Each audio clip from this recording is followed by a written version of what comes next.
Hello and welcome to Oakville Matters. This is the program, thanks to your TV on Kojiko, that allows our community to be in touch with itself and to talk about the things that really matter to Oakville. Today, I'm joined by my friend Andrew Tyrrell from the Canadian Caribbean Association of Halton, and we're going to talk about how that organization has fared under COVID. And Andrew, you've brought some guests, and I think it'd be terrific to hear about what you and your interns and I guess I can call them interns have done over the summer. Yes, thank you, Mayor Burton. Thanks for having me on your show. The last time that we chatted, you were on the Canadian Caribbean Association's COVID-19 Social Justice Zoom Town Hall. And on that town hall, Wendy Ranella, who is the CEO of the Oakville Community Foundation, announced that we were given a grant from the Emergency Community Support Fund. And that grant was to go to meals as well as online entertainment for the seniors. So what I've done is I brought the summer staff of the Canadian Caribbean Association of Halton just to tell you a few things about what they were doing this summer. And they were really instrumental in the success of our meals program. And we'll get to that later, but they have to go because they're students. So I'll let them tell you what happened over the summer. I'll let Charlotte go first. Hi, everyone. My name is Charlotte. I was the admin assistant with the Canadian Caribbean Association of Halton this summer. So there were various programs that we worked on throughout the summer and completed as a team. One of my main duties as an admin assistant included monitoring the info email as well as the voicemail and redirecting actionable inquiries where I saw fit. I also assisted with the youth leadership workshop by managing the student roll calls during our Zoom call seminars. So we took our previous youth leadership seminars that were in person and we switched them all through Zoom. So the students ranging in grade 9 to grade 12 had the opportunity to still get their volunteer hours. So I was in charge of monitoring that and then validating and sending out those volunteer hours to the students. I also am in charge of all the CCH's social media accounts, as well as trying to get more youth engagement for months to come. One of my biggest challenges, although there were very few because we were a great team, was one of our Zoom calls. We had an issue with our roll call submission, which myself and one of our Zoom techs, Kiara Pinnock, who's going to speak later, helped resolve within minutes, and it was pretty much instantly back to normal. Other than that, any minute issues that we may have had, we resolved as a team collaboratively, which was great. For me, the most rewarding thing that I experienced this summer was working collectively with an amazing, hardworking team. We achieved so much this summer, whether it be entertaining the masses or serving over 2,000 meals to our community members. And I wanted to give a thanks to Chef Milani Bastians, who helped us greatly, as well as Food for Life with our meals program.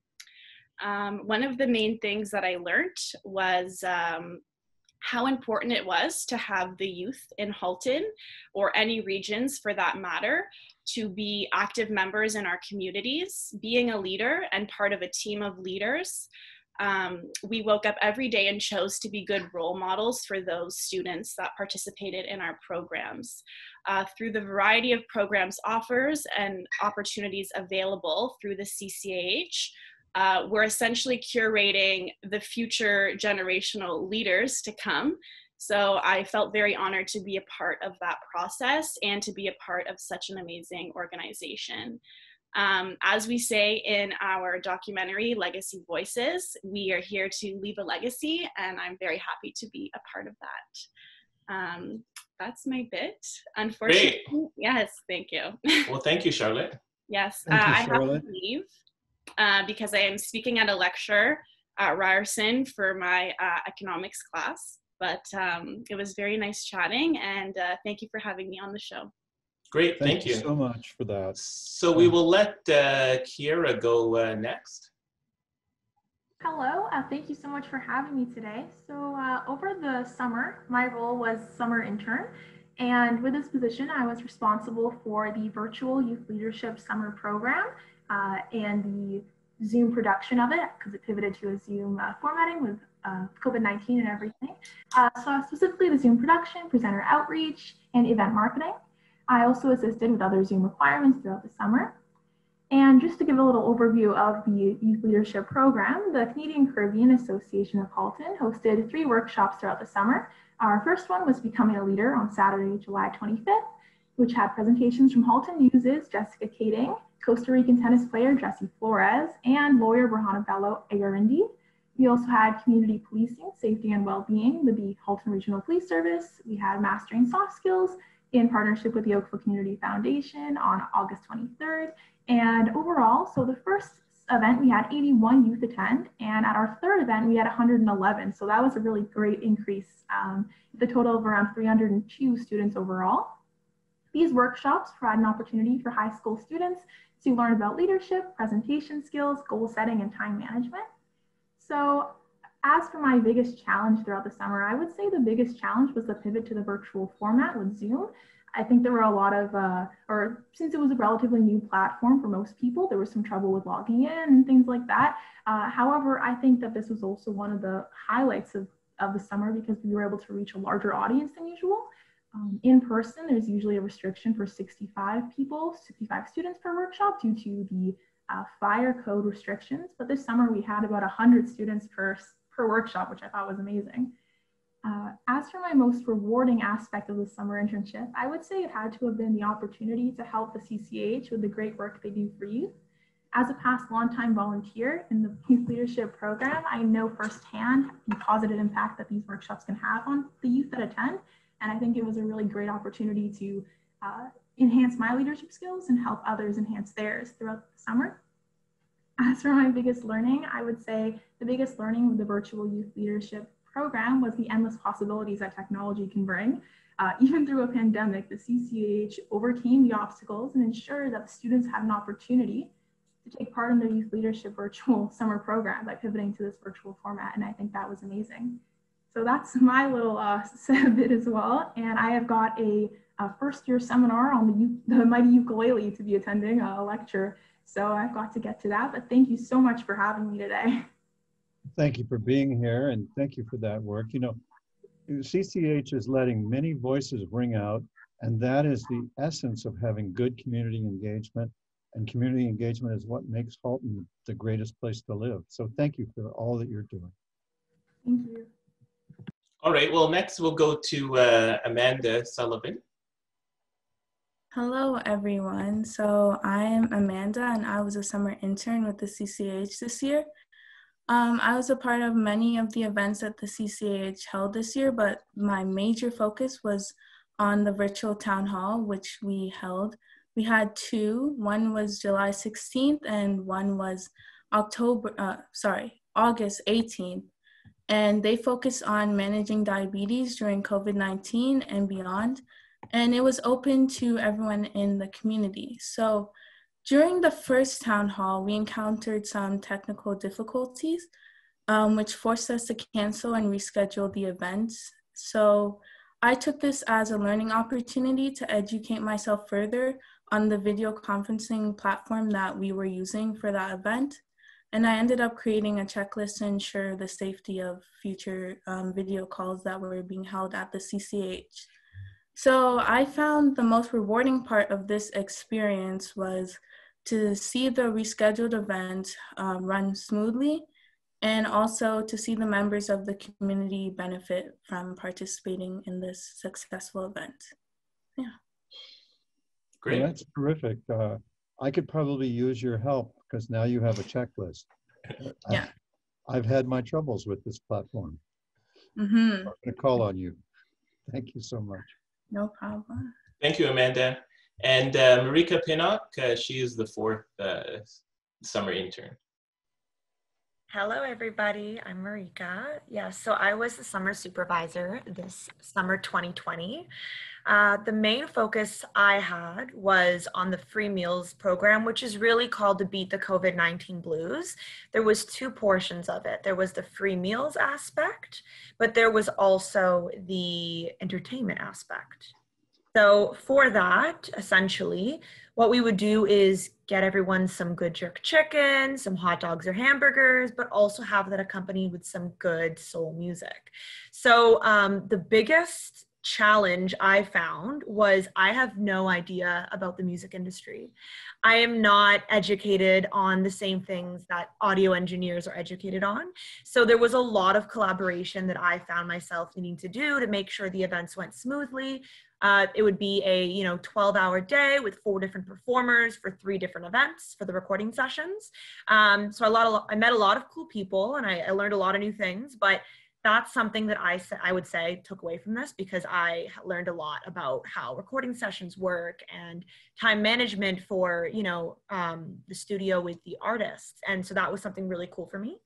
The most rewarding thing I would say is honestly the relationships I formed with some people that I never knew before, whether that be at the housing complexes that we distribute food to, or even with some of the artists. It was really interesting to meet some cool different people and to kind of just grow a relationship with them throughout the summer. So I really enjoyed that. And the biggest learning experience outside of my new understanding of the music industry would most likely be that despite the hurdles of this summer with COVID-19, we still found ways to do the virtual youth leadership events. We still found ways to do the food distribution, and we were planning on 400 meals. We ended up doing 2020. So, I mean, it was really interesting to see how despite all those hurdles, we still made an impact and actually exceeded our expectations. And so, yeah, so I think this summer I was really happy. I was fortunate to be able to work with the CCAH. I loved the work that they did, and I love the work that they do. And I'm really excited to continue working with them when I can. Obviously, I'm in school now, and actually right after this, I have an operations management lecture that I'm going to be attending. But yeah, I'm really happy that I could participate in this, and I'm so thankful. So thank you guys. I'm really thrilled to hear that this experience was habit forming and that you'll keep doing it. Because, if enough good people do enough good things, the world gets better. I completely agree. Thank you so much. Thanks, guys. Amanda, I hope you found the summer to be a habit forming experience too, and that we'll see you again. Yes, thank you very much. Thank you. So, Andrew, can you perhaps tell me a little bit about how the CCH decided to do this at this time? Middle of COVID, big challenge, and yet that's where you decided to go. Yeah, absolutely. First of all, I just wanted to thank the MPs, Pam Demoff and Anita Anand, who helped me to get these 4 summer students through the Canada Student Employment Program. So, as you know, Mr. Mayor, we usually have a Emancipation Day picnic. You were instrumental in resurrecting that, and we were trying to figure out how we were going to do it because of the COVID restrictions. And what we decided to do is to have a whole Emancipation Day celebration where there was a drive-through. So we set up a barbecue pit in QEP parking lot, Queen Elizabeth Park Cultural and Community Center parking lot. And with the help of, I think it was mentioned before, Chef Milani Bastians, as well as Halton Food for Life, we cooked jerk chicken, rice and peas, coleslaw, corn on the cob, and we had backpacks for the kids that was stocked with goodies, sidewalk chalk, crayons, all kinds of different things. And we did a drive-through where they pre-ordered and then they drove through. The students were very important in matching up the individuals in their cars with their orders. We gave them their orders and then they went home, and there was a whole slate of pre-recorded entertainment as well as community leaders such as yourself that gave pre-recorded messages that we all put together, and that was our Emancipation Day celebration. So it was stay safe. We dispensed and distributed all of the meals in a COVID-friendly way. that was the only way that the Halton Region Public Health would allow us to do that. We had masks and gloves and all of that. People were in their cars, and then they go home and they got entertainment, and they were motivated to self-isolate, as well as at the same time enhance that community feeling. Well, you know, the best part of the story is it sounds like despite the adversity of COVID, you not only kept the thing going, but advanced it, because it sounds like it might have been actually bigger, and I'm hesitating to say, but better than the way we ever did it before. Yeah, well, we're proud of how it turned out. There was a lot of planning that was required. Just the logistics of it. Halton Regional Police Service also helped us out as well. So it was a lot of people. I have a huge team behind me, and it worked out really, really well. So that was kind of the start of our meals program. And that meals program is one where, as you were on the Zoom call where it was announced, it was to enhance community with all of the members that we have, as well as the community as a whole in Halton. But it was also as a means to give some money back to the restaurants and help them, because they were suffering from the COVID lockdown. And so was the entertainers as well, because the performers had lost all of their income because of all of the summer festivals, nightclubs, and all of that. So we did our best, and I think we, as one of the students said, we exceeded expectations. We had budgeted for 400 meals, and we ended up at around 2,000, not at around, exactly at 2,020 meals for the entire program. And we served meals to frontline workers in retirement homes and long-term care homes. We fed 2 police platoons. We went in and we showed them our Legacy Voices documentary, and it was a chance to have a whole dialogue, as well as we served people in Halton community housing complexes, and many other more up in the Milton area. Well, you know, I know that the Halton Police remember you fondly for your 6 years of service on the police board, where you were an outstanding member. And, you know, you helped show me the ropes when I got on the thing. But now they remember you for feeding them. That's famously, that's the better way into any man's heart, or any woman's heart, I think. It's food. So well done. Thank you. Can you just give the audience a little bit of a history of the CCH? When did it start? Why did it start? Who started it? And how did it evolve? Because there's a very interesting story there that really, I hope everybody learns.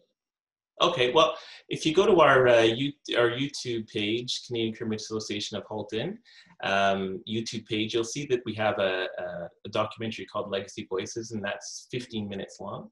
And that really chronicles how CCH, and as well as the who are now seniors, became involved in it. But in a nutshell, it happened 43 years ago, and it was started by Donovan Bailey's mother, Isema Bailey, and we give an award every year in her name.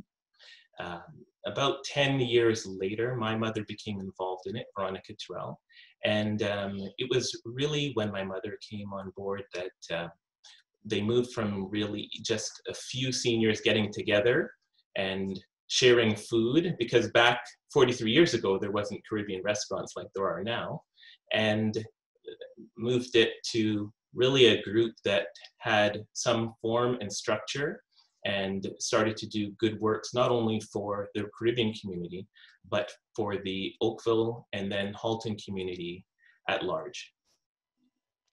And then you've got the 4 pillars now, which you can see education and culture, but your big broad shoulders blocking the others. You might want to tell the audience about those too. Education, culture, community, and harmony. Now, these are important elements of having a wonderful place to live, and there's a huge contribution to how good it is to live here. from the CCAH. What are your plans for the future as we, I hope, evolve away from COVID? I read an item by one of the health officials that said that, you know, surely by 2022 we'll have this behind us. Well, I just wanted to put a plug in for the Legacy Voices documentary that I talked about, because I just heard yesterday that it was voted second place at the Toronto Peace Festival. So there were submissions by over 55 countries, and we came in second. So that's great. And we were also asked to be a feature short documentary at the Quinte Film Festival. Well, congratulations. Thank you. My kids used to hate it when at supper every night I would ask them when they were in high school, what did you do to bring glory, fame, and honor to the family name? So thank you for bringing glory, fame, and honor to our community. What we have upcoming is one of the students talked about working on the Zoom diabetes call. And that call was also the jump-off point for our $25,000 pledge to the Oakville Trafalgar Memorial Hospital. So we will have a number of different fundraising events around that. And really how that happened was that diabetes affects the Black and Asian population disproportionately. And there are some people who don't have the financial resources to get the equipment to manage diabetes. So we thought that we would help them out with that. So that's one of the continuing initiatives that we have. Our meals program is so popular, it's going to be starting up again in November. And it's called the first meals program was called Beat the COVID-19 Blues, and this is going to be called Seniors Rise Above COVID. And during the summer, we realized that there was a large senior population that really enjoyed the food that we gave them. So we will be continuing with that. Again, Halton Food for Life and Chef Milani Bastians is an important players in that. I'm going to be the guest on October the 2nd at a conference, international conference called Social Value Matters International. And I'll have my friends, Ryan Smith from the Halton Regional Police Service, and he is in the Community Mobilization Bureau, as well as there's going to be a mental health professional that works with the Halton Police Service. Her name is Peggy Coughlin Smith. She's a registered nurse, as well as Carlton Darby from the Halton Black History Society. And we're going to be on a panel talking about how community policing and the well-being of citizens come into play. You know that Halton Regional Police, as you're sitting on the board, is really a leader in community policing in North America. So that's why we were asked to be on that panel. And on the heels of our great cooking and our great food is we're going to be having a cooking show. So we're going to be taping on the 27th, and we're going to have 2 cooking shows. So that's going to be on our YouTube channel as well. And one of our directors, who's been a longstanding member, and he has been elevated due to his volunteerism to the board of directors, he's going to be hosting a show on Cogeco called Taking a Stand Matters. And that's going to be starting soon. And the first one is going to be featuring myself with Community Organizations Matter. So that's what we're going to be, that's what we have going on. And then we have our park dedication. The Oakville Council was so good enough to dedicate a park in my mother, Veronica Tyrrell's name. So that's going to be happening soon as well. Yeah, I'm really looking forward to that. Your mom was a lot of fun to work with, and you have filled her shoes very well. You're fun to work with too. Thank you. I love the way both of you really take to heart the thing that I value the most, which is this community engagement philosophy, where, you know, in policing, the police are the community and the community are the police, and we're all one together. but also outside of policing, just in terms of making where we live the most livable place we can. This is the kind of work and engagement that is essential for that. So I really appreciate the way you do that. Well, in our, as we go about things, we tell people that there's no question about it. Canadian Caribbean Association of Halton is a Black-led organization, but not exclusively so.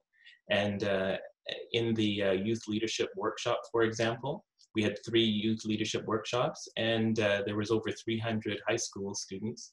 And I could tell you that the Black students were in the minority. I can also tell you that of the 2020 meals that we distributed, we did not select any particular Black population, just whoever wanted a meal called us, and we delivered a meal. So we are really about community and harmony. That's right. You know, the harmony piece of that was really illustrated. We had a demonstration earlier in the summer, and one of the things that I was struck by, because you know, the Black population of Halton is maybe 3%, slightly less than 3%.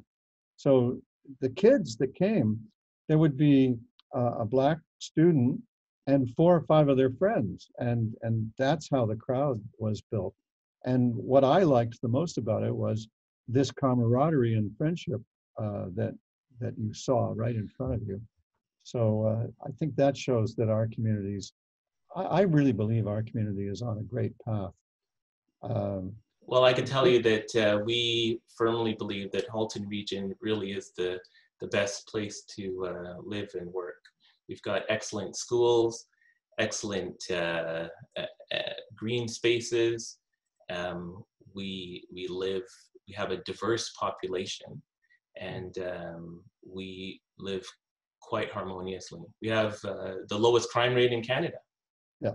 Well, you know, as long as we keep tending our garden, we'll keep having a good garden. So thank you very much for being here and describing all that you and your friends and compatriots are doing. And thank you for watching today. And let me know what you'd like to see on Oakville Matters. And I hope to see you next time.